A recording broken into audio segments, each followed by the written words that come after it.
The Constitution is clear. It lays out the framework for how our government operates, and it includes provisions for what happens when a president is accused of serious misconduct. This isn't just a footnote in history, it's a fundamental part of our democratic process. When a president faces impeachment, it's not just another day at the office, it's a seismic event that shakes the very foundations of our political system. The stakes are incredibly high, and the entire nation, if not the world, watches with bated breath. The Chief Justice of the United States presides over the trial. This isn't a role taken lightly, it's a big deal. The Chief Justice must navigate a labyrinth of legal and political complexities, ensuring that the trial is conducted fairly and impartially. Like finding out your trial will be televised on C-SPAN big.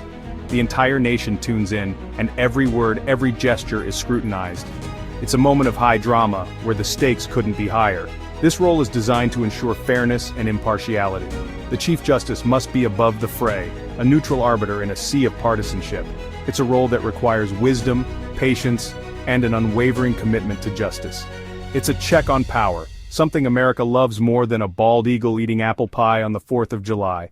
This system of checks and balances is what keeps our democracy healthy and vibrant. It's a reminder that no one, not even the president, is above the law. This responsibility landed squarely on the shoulders of Chief Justice John Roberts during Donald Trump's first impeachment trial. Remember that? It was a moment that tested the very fabric of our democracy, the one where the world held its breath, wondering if the leader of the free world would be removed from office. Yeah, good times. The tension was palpable, and the outcome was uncertain until the very end. The Chief Justice's role in this process is a bit like being the referee in a particularly nasty game of political dodgeball. You're there to enforce the rules, to make sure that the game is played fairly, even when the players are hurling accusations and insults at each other. You're there to enforce the rules even if everyone's throwing wrenches, or, in this case, probably Big Macs, at each other. But here's the catch. The Constitution doesn't exactly provide a detailed job description for the Chief Justice in this scenario. The Constitution doesn't exactly provide a detailed job description for the Chief Justice in this scenario. It's more like a vague post-it note that says, "Handle this impeachment thing." This ambiguity leaves a lot of room for interpretation, and that's where things can get tricky. It's more like a vague post-it note that says, "Handle this impeachment thing." This lack of specificity means that the Chief Justice must rely on tradition, precedent, and their own judgment to navigate the process. This lack of clarity creates a gray area, a constitutional mosh pit where tradition, precedent, and political maneuvering collide. It's a space where the rules are not always clear, and the stakes are incredibly high. A constitutional mosh pit where tradition, precedent, and political maneuvering collide. It's a chaotic and unpredictable environment, where the outcome is never certain, and the consequences are profound. And in the age of Trump, well, things got messy. The impeachment trial was a spectacle, a high-stakes drama that captivated the nation and the world. It was a reminder of the fragility of our democratic institutions and the importance of the rule of law. Donald Trump's impeachment trial wasn't just a legal proceeding, it was a political and constitutional earthquake. The aftershocks are still being felt today. It was a clash between the executive and legislative branches, with the judiciary awkwardly stuck in the middle like a chaperone at a middle school dance. Trump, never one to shy away from a fight, especially when it involved his own ego, saw the impeachment as a witch hunt, a hoax, fake news, you know the drill. Roberts, on the other hand, found himself in the unenviable position of trying to maintain order in a room full of people who wouldn't know decorum if it hit them in the face with a subpoena.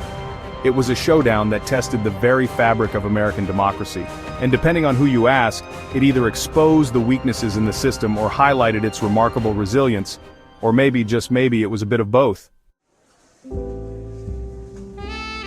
During the impeachment trial, Roberts' role was surprisingly restrained. As the Chief Justice of the United States, many expected him to take a more prominent and assertive role in the proceedings.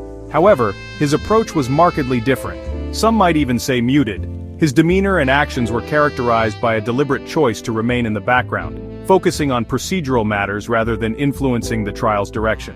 He mostly stuck to procedural matters, rarely asserting himself in a way that would have significantly shaped the proceedings. This was a stark contrast to what some had anticipated, given the high stakes and intense public scrutiny surrounding the trial. This hands-off approach drew criticism from some legal scholars and commentators, who argued that Roberts should have taken a more active role in ensuring a fair trial. They believed that his position as Chief Justice endowed him with the responsibility to guide the process more assertively. They contended that he had a duty to rein in the Senate, which, let's be honest, often resembles a group of toddlers hopped up on juice boxes. The chaotic nature of the proceedings, with heated arguments and partisan clashes, seemed to cry out for a steady hand to impose order. Others, however, defended Roberts' cautious approach. They saw his restraint as a wise decision, reflecting a deep understanding of the limits of his role and the importance of maintaining judicial impartiality. They argued that the Constitution gives the Senate wide latitude in impeachment trials, and that a more assertive Chief Justice could have been seen as overstepping his bounds. The framers of the Constitution designed the impeachment process to be primarily a legislative function, with the Chief Justice playing a more ceremonial role. The debate over Roberts' role in the impeachment trial revealed a fundamental tension at the heart of the American system of government: the balance of power between the different branches. This tension is not new. It has been a defining feature of the U.S. political system since its inception. It's a delicate dance, one that requires constant vigilance and a healthy dose of compromise. The framers intended for the branches to check and balance each other, preventing any one branch from becoming too powerful. Something that, sadly, seems to be in short supply these days.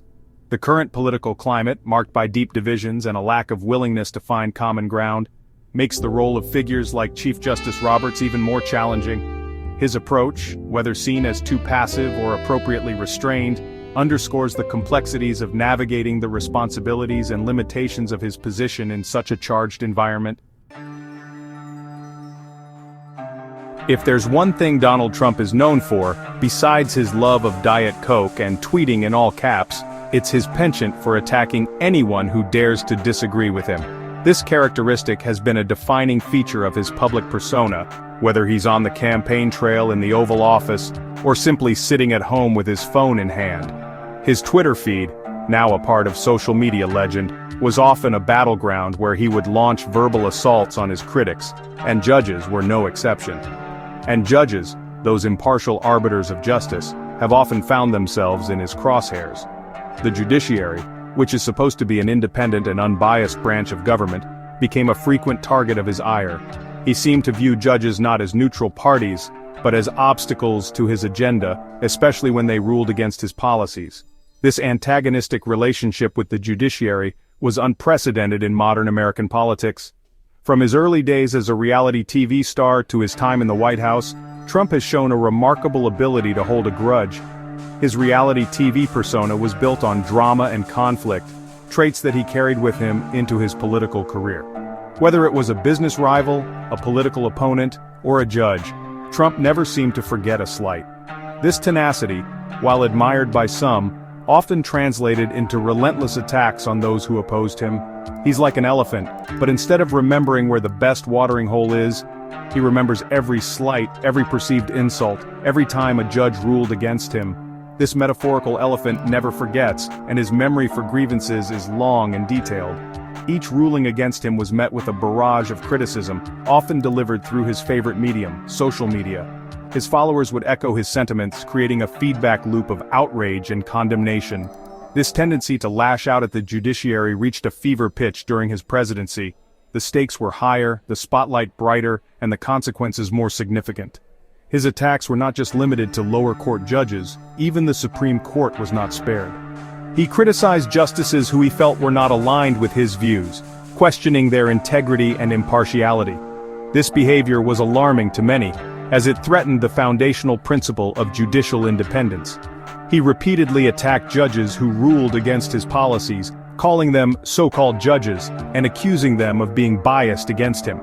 These attacks were not just off-the-cuff remarks, they were part of a broader strategy to undermine the credibility of the judiciary. By casting doubt on the impartiality of judges, Trump aimed to rally his base and delegitimize unfavorable rulings. This tactic was effective in galvanizing his supporters, but it also eroded public trust in the judicial system. It was like watching a tennis player yell at the line judge every time a call went against them. The difference, of course, was that these were not just any calls. They were decisions that could impact millions of lives.